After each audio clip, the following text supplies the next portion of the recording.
तो अमर झाला अंतरला संसार, नदी कधी गर्भवास कधी दास विष्णूचे.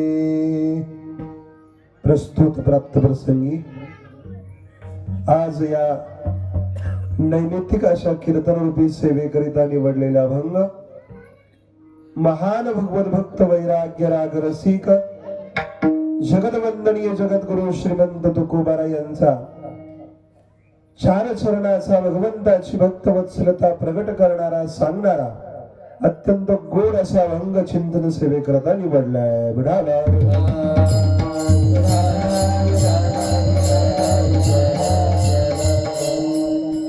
प्रस्तुत अभंगाच्या माध्यमातून जगद्गुरु तुकोबारा आपल्याला सांगतात की जो आपल्या जीवनामध्ये मन वाणी आणि कायन परमात्मा पंढरीनाथाला आपल्या इष्ट आराध्य देवतेला अनुसरलेला आहे तो अमर होतो. संसार प्रपंचाविषयीच त्याच्या अंतःकरणातलं तादात्म्य ममत्व हे नष्ट होऊन जात.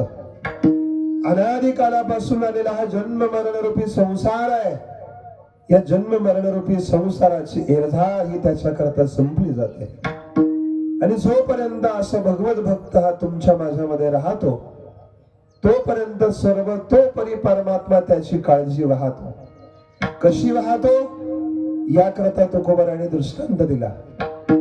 जशी एखादी माय माऊली असते, आई असते, आई ज्या पद्धतीनं सर्वतोपरी आपल्या मुलाबाळांचं रक्षण करते, सांभाळ करते, त्यांना योग्य संस्कार विचार देण्याचं काम करते, त्या पद्धतीनं आपल्या भगवत भक्ता करता योग्य काय अयोग्य काय याचा विचार करून परमात्मा त्याचा योग क्षेम वाहतो.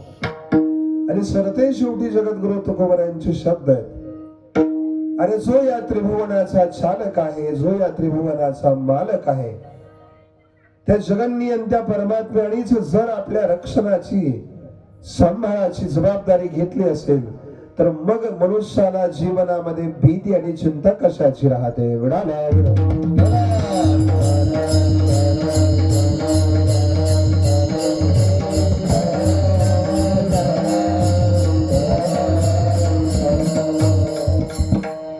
अभंगाचा शब्दशः भाव अर्थ मी आपणासमोर या ठिकाणी सांगितलेला आहे. कार्यक्रमाच्या अनुषंगाने दोन शब्दाचा परिहार देणं अगत्याचं आहे. आपल्या मौजे माळी चिंचोरा या गावामधील जो काही वाबळे पाटील परिवार आहे, या वाबळे पाटील परिवारातील पूज्य मातोश्री कैलासवासी स्वर्गीय सौ सिंधुबाई भानुदास पाटील वाबळे यांच्या प्रथम पुण्य स्मरणाच्या निमित्तानं, वर्ष श्राद्धाच्या निमित्तानं आपण सर्व आप्तेष्ट नातेवाईक स्नेही संबंधी मंडळी या ठिकाणी उपस्थित झालेली आहोत. वेगवेगळ्या क्षेत्रातील मान्यवर मंडळी या ठिकाणी उपस्थित झालेली आहेत. आणि कीर्तन सेवेच्या माध्यमातून एक भावपूर्ण आदरांजली, भावपूर्ण श्रद्धांजली आपण सर्वजण मिळून पूज्य मातोश्रींच्या चरणी समर्पित करतोय. म्हणाला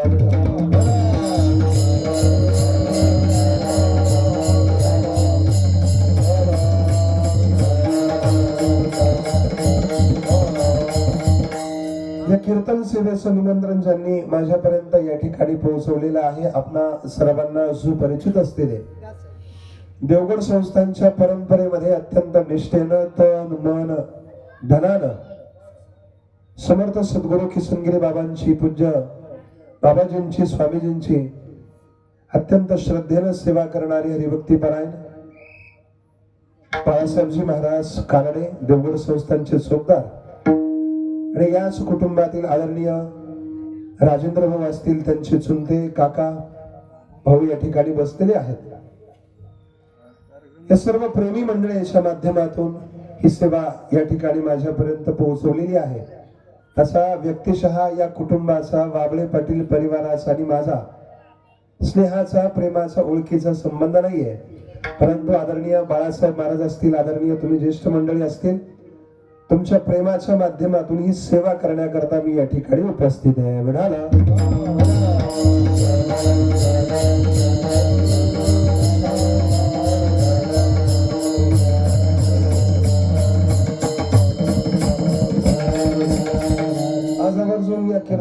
कार्यक्रमाच्या माध्यमातून या वाबळे पाटील परिवाराच्या आग्रहास्तव आपल्या गावातील आणि पंचक्रोशीतील परमार्थिक सेवा कार्यामध्ये ज्यांचं महत्वपूर्ण अशा स्वरूपाचं योगदान आहे आणि अत्यंत प्रेम हस्त खेळतं सोज्वळ स्वभावाचं व्यक्तिमत्व माझे ज्येष्ठ गुरुबंधू हरिभक्तीपरायण आदरणीय सांगदेवजी महाराज काळे पूज्य महाराज या ठिकाणी उपस्थित आहे।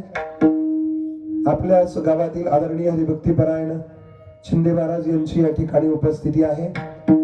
देवगड संस्थांच्या परंपरेमध्ये सेवा करणारे आमचे ज्येष्ठ गुरुबंधू आपल्या परिसरातील जुन्या नव्या पिढीतील उत्कृष्ट कीर्तनकार आदरणीय रामनाथजी महाराज पवार या ठिकाणी आहेत। पूज्य बाळासाहेब महाराज आहेत। आज गायनाची सेवा देण्याकरता आवर्जून आधी ज्यांना बोलावून घेतलं, का बोलावून घेतलं तुम्हाला माझ्या आवाजावरून कळत आहे। आपल्या परिसरातील उत्कृष्ट गायक उत्कृष्ट कीर्तनकार नवोदित पिढीतील व्यक्तिमत्व सचिनजी महाराज पवार या ठिकाणी उपस्थित आहे। त्याच पद्धतीने ज्यांनी सुंदर अशी या ठिकाणी कीर्तनाची चाल गायली हरिभक्तीपरायण आदरणीय संगीत विशारद अतुलजी महाराज या ठिकाणी उपस्थित आहे। या परिवाराच्या कुटुंबाच्या आग्रहास्तव आदरणीय हरिभक्तीपरायण सोनोडी महाराज या ठिकाणी आहेत।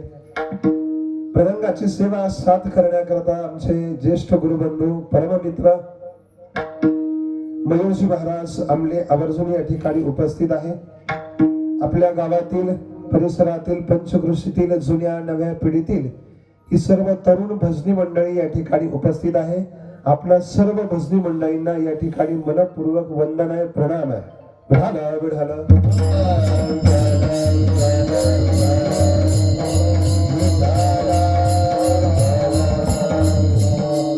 या कुटुंबाच्या नाते संबंधानं सर्व आपण स्नेही संबंधी मंडळी मान्यवर मंडळी या ठिकाणी उपस्थित झालेली आहात। आता ज्यांची कार्यक्रमाकरता या ठिकाणी उपस्थिती लागलेली आहे आदरणीय आमचे दादा पाटील कोरडे असतील, दादाभाऊ कोरडे असतील, कोरडे काका असतील, आदरणीय आमचे मनाळ पाटील असतील, ही सर्व या कुटुंबाची स्नेही मंडळी आहे, नाते संबंधातली मंडळी आहे, प्रेमी मंडळी आहे।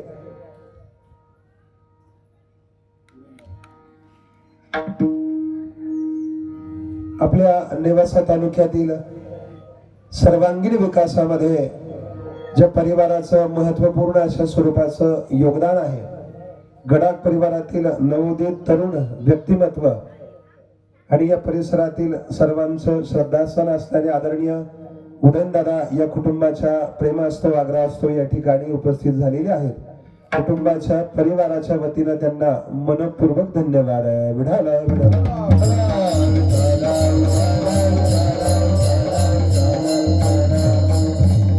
सुंदर अशी साऊंड सिस्टीमची व्यवस्था आहे। आता आम्हीच थोडं तुमच्याकरता कमी पडतोय। वैभव महाराजांची शूटिंगची देखील या ठिकाणी व्यवस्था आहे। या बाबळे परिवाराला द्यावे तेवढे धन्यवाद थोडे आहेत की एक दिवसीय कार्यक्रम आहे आणि एक दिवसीय कार्यक्रमाकरता तुम्ही एवढा मोठा या ठिकाणी खर्च केला आहे। विढाला विढाला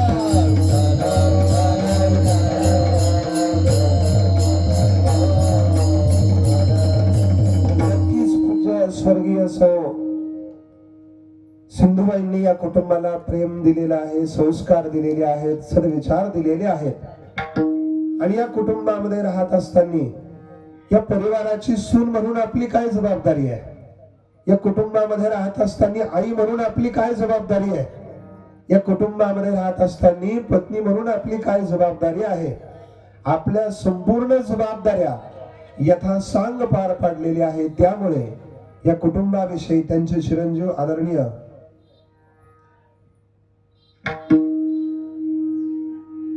राजेंद्र भाऊ असतील, त्यांची मुलगी अर्चना राजेंद्र पाटील गरुड आणि ज्यांनी संपूर्ण या कार्यक्रमाचं आयोजन नियोजन या ठिकाणी केलेलं आहे आदरणीय रावसाहेब बालाजी पाटील वाबळे, एकनाथ विश्वनाथ पाटील वाबळे, गोरक्षनाथ विश्वनाथ पाटील वाबळे, भानुदास विश्वनाथ पाटील वाबळे, यादव विश्वनाथ पाटील वाबळे, अंबादास काशीनाथ पाटील वाबळे, नारायण साहेबराव पाटील वाबळे, राजेंद्र भानुदास पाटील वाबळे, नवनाथ कसरू पाटील वाबळे आणि राजेंद्र भाऊ अर्चनाथ आहे।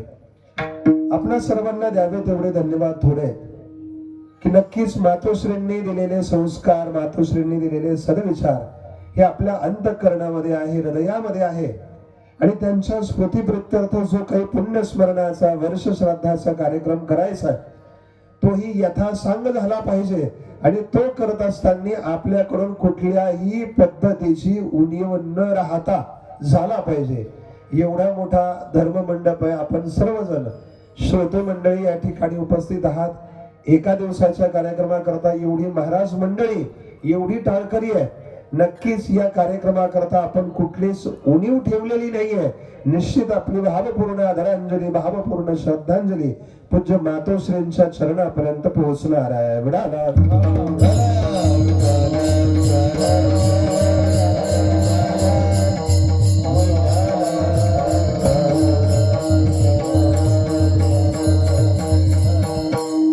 जन्मदात्या आई वडिलांचं ऋण हे आपल्या जीवनामध्ये अत्यंत महत्वाचं राहतं. आणि त्याही मध्ये एका आईची, एका मातोश्रीची, एका माय माऊलीची भूमिका मुलाबाळांच्या जीवनामध्ये अत्यंत महत्वाची राहते. म्हणून आपलं धर्मशास्त्रही आपल्याला सांगतंय. ऐका, गोड प्रसंग आहे. धर्मशास्त्र वर्णन करतंय, लक्षात ठेवा, ज्या मायेच्या पोटी आपला जन्म झालेला असतो आणि ज्या मातीत आपण जन्म घेतलेला असतो, या दोन गोष्टीला मनुष्यानं जीवनामध्ये मरेपर्यंत कधी विसरायचं नाही. कोणत्या दोन गोष्टी? ज्या मायेच्या पोटी आपण जन्म घेतलाय आणि ज्या मातीमध्ये आपण जन्माला आलोय, या दोनही गोष्टी आपल्याकरता धर्मशास्त्र वर्णन करतंय. स्वर्गापेक्षा महान आहे, स्वर्गापेक्षा श्रेष्ठ आहे. गोड रामायणातला प्रसंग आहे पहा. गोड रामायणातला प्रसंग आहे. लंकेवरती विजय मिळवल्यानंतर प्रभू रामचंद्र, लक्ष्मणजी, सीता माता, हनुमानजी काही काळ त्या लंकेमध्ये राहतात. आणि काही काळ त्या लंकेमध्ये राहिल्यानंतर एक दिवस प्रभू रामचंद्राचे मन उद्विग्न होतं आणि उद्विग्न अवस्थेमध्ये ते प्रभू रामचंद्र लक्ष्मणाला जवळ बोलावून घेतात आणि सांगतात, लक्ष्मणा, आता माझं मन या लंकेमध्ये लागत नाही, माझं मन लागत नाही, करमत नाही, मला मी उद्विग्न झालोय.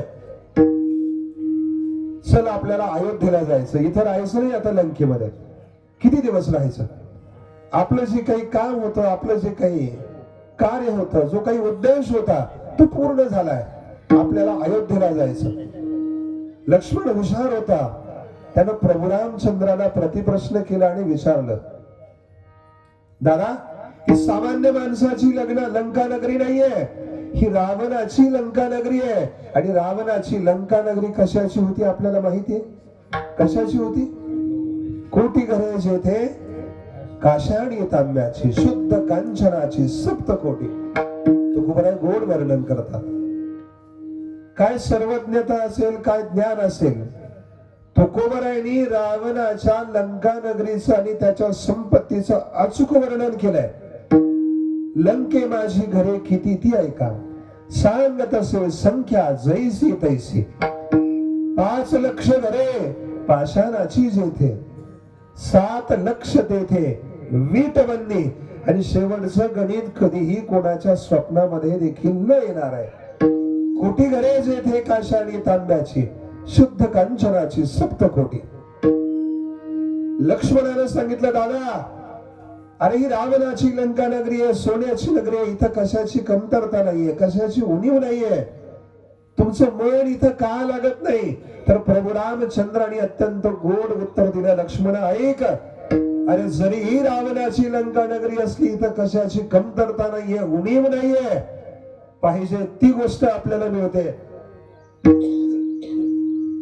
परंतु ऐक, ही रावणाची लंका नगरी म्हणजे आपली जन्मभूमी नाहीये आणि या लंकेमध्ये आपली आई कौशल्या नाहीये. गोड श्लोक आहे पहा. लक्ष्मणा, अपि स्वर्ग नाही लंका नवे रोचते. माझं इथं मन लागत नाही का? तर जननी जन्मभूमिष्ठ स्वर्गात अपि गरीयसी. म्हणाला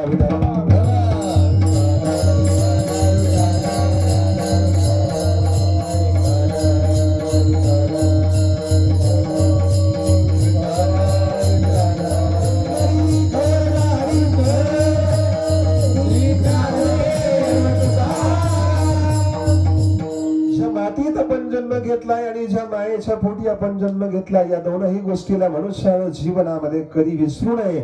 आई आद्य गुरु म्हटलं जातं. आणि लक्षात घ्या, आपल्याला माहिती आहे आपण ज्ञाते आहात, सुपरिचित बहुश्रुत आहात.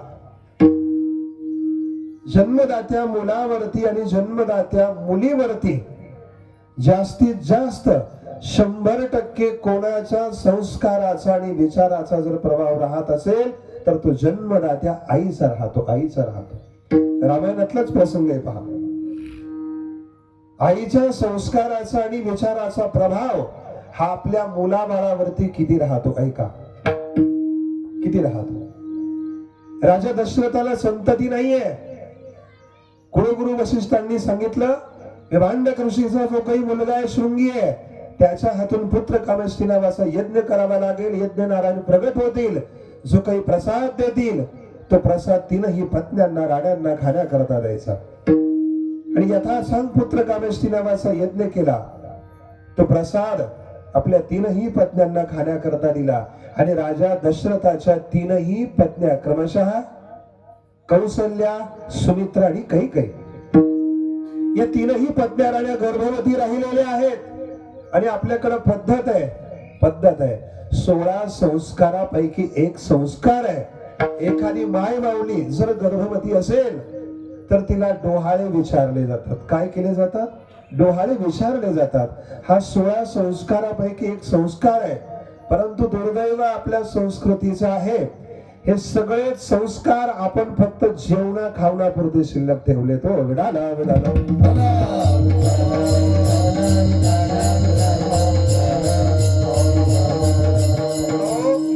लग्न सोहळ्यासारखा पवित्र संस्कार असतो. परंतु आपल्या हिंदू धर्मीय मंडळींनी, तुम्ही आम्ही आपणच सर्वांनी या लग्न सोहळ्याला, या विवाह सोहळ्याला किती विकृत स्वरूप दिलंय.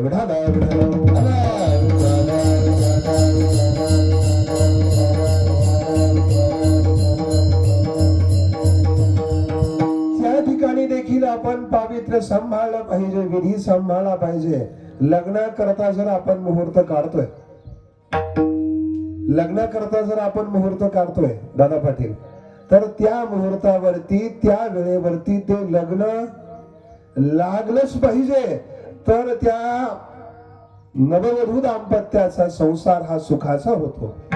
आणि लग्नाला आशीर्वाद देण्याकरता आलेली जी काही माणसं आहे, त्या माणसांना किंवा त्या मंडळींना एका माणसाला जर 2-2 जणांनी हाताला धरून आणावं लागत असेल, आणि ती माणसं जर आपल्या मुलाबाळांच्या डोक्यावर अक्षता टाकत असतील, अशा अपवित्र अवस्थेमध्ये मुलाबाळांना आशीर्वाद देण्याकरता आलेले लोकांचा आशीर्वाद घेऊन आपल्या उभे दाम्पत्याचा संसार तरी कसा सुखाचा होणार आहे.